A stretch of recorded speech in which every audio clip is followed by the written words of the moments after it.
आज की इस वीडियो लेक्चर सीरीज में हम लोग बात कर रहे हैं सशर्त विक्रय द्वारा बंधक, जिसे ट्रांसफर ऑफ प्रॉपर्टी एक्ट के सेक्शन 58C में डिफाइन किया गया है। अब ये होता क्या है सशर्त विक्रय द्वारा बंधक? अटेंशन करिएगा, जो शब्द यहाँ यूज हुए हैं कि जब एक ऋणी, जब एक व्यक्ति जिसे हम बंधक करता कह रहे हैं, कुछ ऋण राशि उधार के तौर पर ऋणदाता यानी बंधक ग्रहीता से लेता है और उस उधार को निश्चित समय पर चुकाने हेतु अपनी अचल संपत्ति, जिसे हम बंधक संपत्ति कह रहे हैं, अपनी अचल संपत्ति का दिखावटी विक्रय, बनावटी विक्रय, दृश्यमान दृश्यता विक्रय कर देता है, तो इस प्रकार के व्यवहार को सशर्त विक्रय के द्वारा बंधक कहते हैं। किंतु इस शर्त के साथ एक दस्तावेज का निष्पादन किया जाता है कि यदि निश्चित समय पर धन का भुगतान कर दिया जाएगा, यानी ऋणी जो व्यक्ति है वो अपनी ऋण राशि को निश्चित समय पर चुका देगा, तो उसी समय विक्रय शून्य हो जाएगा। यानी ये जो दिखावटी विक्रय किया गया है वो विक्रय अपने आप शून्य हो जाएगा। क्यों? क्योंकि निश्चित समय पर ऋण का भुगतान कर दिया गया।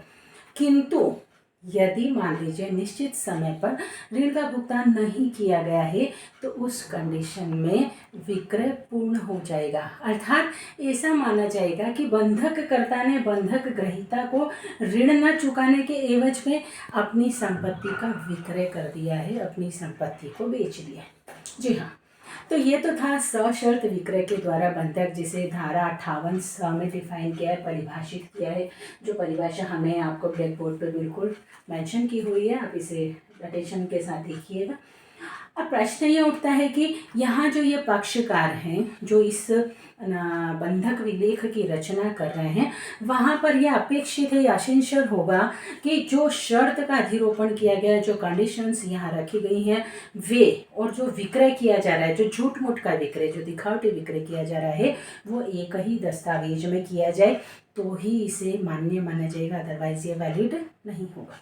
जी हाँ, अब यहाँ पर बात करते हैं इसके तत्वों की कि कौन कौन से तत्व इस विक्रय बंधक के लिए अपेक्षित होंगे, आवश्यक होंगे या एसेंशियल होंगे। फर्स्ट वन बनता है दो पक्ष का। जी हाँ, अंतरण का कोई भी व्यवहार यानी कोई भी ट्रांसफर किया जाता है, चाहे वो कोई भी प्रकार का ट्रांसफर हो, वहाँ पर दो या दो से अधिक पक्षकारों का होना, टू पार्टीज या टू पार्टीज यानी दो या दो से अधिक पक्षकार होने अपेक्षित है। दूसरा होता है इसमें सशर्त बंधककर्ता, ऋणी और विक्रेता। अटेंशन करिएगा, सशर्त बंधककर्ता, ऋणी और विक्रेता। यहाँ हम तीन शब्दों का यूज कर रहे हैं। और क्यों? क्योंकि जो व्यक्ति ऋण ले रहा है, जो ऋणी तो है ही है, और बंधक करता क्यों है? क्योंकि वही अपनी संपत्ति का दिखावटी विक्रय कर रहा है, और जो विक्रय कर रहा है तो डेफिनेटली वो विक्रेता के नाम से ही जाना जाएगा, जिसने दिखावटी विक्रय किया। तीसरा जो पॉइंट बनता है सशर्त बंधक ग्रहीता, ऋणदाता और क्रेता। ओके, सशर्त बंधक ग्रहीता अर्थात ग्रहीता, जिसने उस संपत्ति को बतौर जमानत अपने पास रखा है विक्रय के रूप में, यानी दिखावटी विक्रय, लेकिन एक दस्तावेज का निष्पादन हो चुका है शर्त के साथ में। तो यहाँ पर वो जो पक्षकार जिसने ऋण दिया है वो ऋणदाता है, लेनदार है, और साथ ही साथ वो क्रेता भी है। क्यों? क्योंकि यदि निश्चित समय पर ऋण का भुगतान नहीं किया गया है तो वो संपत्ति उसकी हो जाएगी, यानी वो उस समय उसका क्रेता बन जाएगा, किसी और व्यवहार की यहाँ आवश्यकता नहीं होगी। चलिए एक उदाहरण के द्वारा आपको और अधिक क्लियर कर देते हैं इसे, कि मान लीजिए अजय जो ऋणी है, बंधक करता है और विक्रेता है, उसे 5 लाख रुपए की आवश्यकता है और वो विजय से 5 लाख रुपए उधार चाहता है। ठीक है, विजय इस बात पर सहमत है कि मैं आपको 5 लाख रुपए दूंगा, लेकिन इस एवज में अचल संपत्ति इमूवेबल प्रॉपर्टी का आपको दिखावटी विक्रय, बनावटी विक्रय एक दस्तावेज में इस शर्त पर लिखना होगा कि आप मुझे 1 साल में, जो इनका टाइम ड्यूरेशन फिक्स होता है कि 1 साल में आप मुझे मेरी ऋण राशि मैं ब्याज चुका दोगे। यदि नहीं चुकाते हो तो ये जो संपत्ति है वो ऐसा मान लिया जाएगा कि आपने मुझे सेल आउट कर दिए, आपने मुझे इसका विक्रय कर दिया। ओके, तो अब देखिए यहाँ पर क्रेता कौन हो गया? बंधक ग्रहीता, ऋणदाता जिसने ऋण दिया। अब यहाँ ऋण किसने दिया? विजय ने दिया।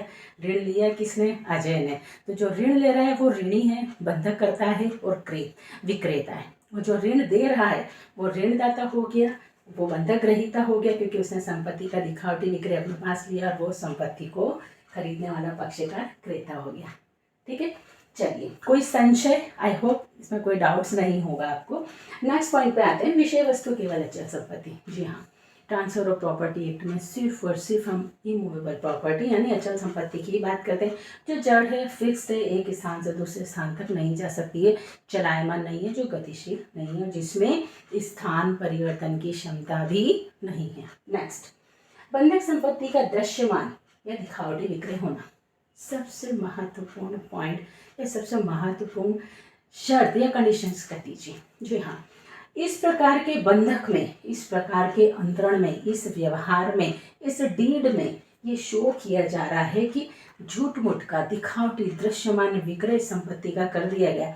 यानी जो ऋण लिया है, 5 लाख रुपया जो ऋण लिया है, उस ऋण के एवज में उस संपत्ति को ये लिख दिया है कि मैंने आपको ये संपत्ति विक्रय कर दी है, और अगर मैंने ऋण चुका दिया तो मुझे मिल जाएगी, और नहीं चुकाया तो इसे आप ऐसा समझ लीजिए कि आपने इसे क्रय किया था। यानी झूठ मूठ का विक्रय इसमें कर दिया गया है बतौर ऋण की सुरक्षा, ऋण अदायगी की जमानत या ऋण संदाय करने या भुगतान करने की जमानत स्वरूप ये दिखावटी विक्रय यहाँ कर दिया।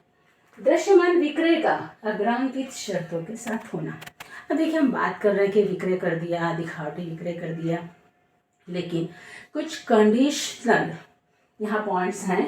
जो पहला है कि निश्चित तारीख तक यदि ऋण का भुगतान नहीं किया, अटेंशन करिएगा कि ऋणी ने ऋणदाता को निश्चित समय जो 1 साल डिसाइड हुआ था और 5 लाख रुपया मूलधन था, यदि उसका भुगतान नहीं किया मैं ब्याज, तो विक्रय पूर्ण हो जाएगा। यानी जो बंधक ग्रहीता है उसके पास जो संपत्ति झूठ मूठ का विक्रय करके दिखाई गई है डीड में, वो मान लिया जाएगा कि विक्रय पूर्ण हो गया, असली हो गया, मान्य हो गया। दूसरी कंडीशन यहाँ पर एक निश्चित तारीख पर ऋण का भुगतान कर दिया जाए, तो डेफिनेटली अगर ऋणदाता को अपना पैसा मिल गया तो ये जो दिखावटी विक्रय ये समाप्त हो जाएगा, शून्य हो जाएगा, और वापस संपत्ति का अंतरण बंधककर्ता के पास आ जाएगा, ऋणी के पास आ जाएगा। और तीसरी कंडीशन है कि निश्चित तिथि पर ऋण राशि का भुगतान होने पर बंधक ग्रहीता बंधक संपत्ति बंधककर्ता को अंतरित कर देगा। जी हाँ, तो स्वाभाविक है कि ऋणी जब अपनी ऋण राशि चुका देता है तो जो ऋणदाता है, जो बंधक ग्रहीता है, वो संपत्ति जो उसने दिखावटी रूप में अपने पास में खरीद ली है वो उसे छोड़ देगा, पुनः वो बंधककर्ता को, विक्रेता को अंतरित कर देगा या सौंप देगा या दे देगा। नेक्स्ट कंडीशंस, बंधक व्यवहार दस्तावेज के द्वारा।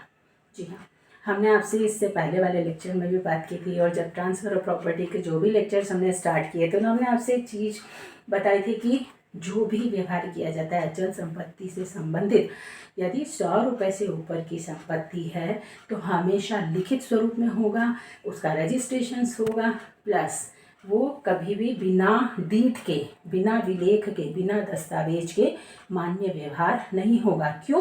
क्योंकि यदि कोई डीड नहीं है, लिखित स्वरूप नहीं है, और इन फ्यूचर दोनों पार्टीज के बीच में कोई डिस्प्यूट होता है तो जुडिशरी के माध्यम से कोई रिलैक्सेशंस नहीं लाया जा सकता। नेक्स्ट कंडीशंस, विक्रय और शर्तों का आरोपण एक ही दस्तावेज में।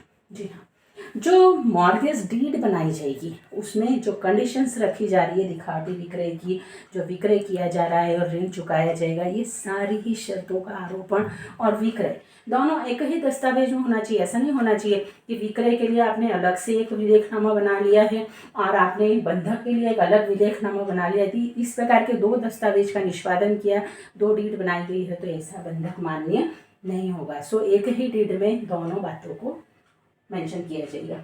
नेक्स्ट, निश्चित समय पर भुगतान न करने पर बंधक संपत्ति स्वतः ही ऋणदाता को अंतरित मान ली जाएगी। जी हाँ, यदि मान लीजिए निश्चित समय पर ऋणी व्यक्ति ऋण न भुगतान कर पाए तो यहाँ कोई और प्रकार का व्यवहार करने की, किसी और प्रकार के डीड बनाने की कोई आवश्यकता नहीं होगी, क्योंकि वो संपत्ति स्वतः ही बंधक ग्रहीता के पास ऐसे अंतरित हो जाएगी, ऐसे ट्रांसफर हो जाएगी जैसे कि सही मायने में उसे विक्रय कर दिया गया। सो आई होप ये वीडियो लेक्चर आपको अच्छा लगा होगा। मैं चाहूँगी कि आप इसे ज़्यादा से ज़्यादा लाइक, शेयर और सब्सक्राइब करिएगा।